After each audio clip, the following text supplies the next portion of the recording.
মাসাল বানাচ্ছ এটা? এটা হচ্ছে আপনার মহিষবান্ধা। মহিষবান্ধা কি? এখানে কি মহিষ চড়ানো হয়? এখানে মহিষ চড়ানো হয়। আচ্ছা, এই চরের নাম কি? এই চরের নাম হচ্ছে আপনার মাহাদিয়ার চর।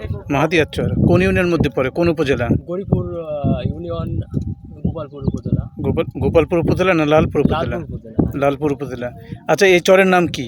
এই চরের নামই তো মাহাদিয়ার চর। কি হয় এখানে? এই চরে কি কি এখানে ফলে? আপনার ভুট্টা, গম, ধান, আপনার পাট, মসুর, তারপরে বাদাম, মসুর, মটর, সব রকম হয়। শাক সবজি। এই যে গরু বা মহিষ এগুলো এখানে চড়ানো হয়? এখানে হয় গরু, মোষ, আচ্ছা, বর্ষাকালে কি কতদিন পানি থাকে এখানে? বর্ষাকালে আপনার 20 থেকে 22 দিন মতো পানি দেওয়া হয়ে থাকে। তো এই যে এখানে তো তোমার করতেছো, তোমার 20-22 দিন যখন পানি থাকে তখন তো এখানে যদি কোনো ফসল থাকে সে ফসল কি নষ্ট হয়ে যায়? না না, এই যে আপনি তখন হচ্ছে খালি একটাই ফসল থাকে, কুসুরের ফসল। কুসুরের ফসল, পানিতে কোনো সমস্যা হয় না? ওগুলা সমস্যা হয় না। পানি নেমে গেলে সব হয়ে যায় না? এগুলোই হয়। ঠিক আছে।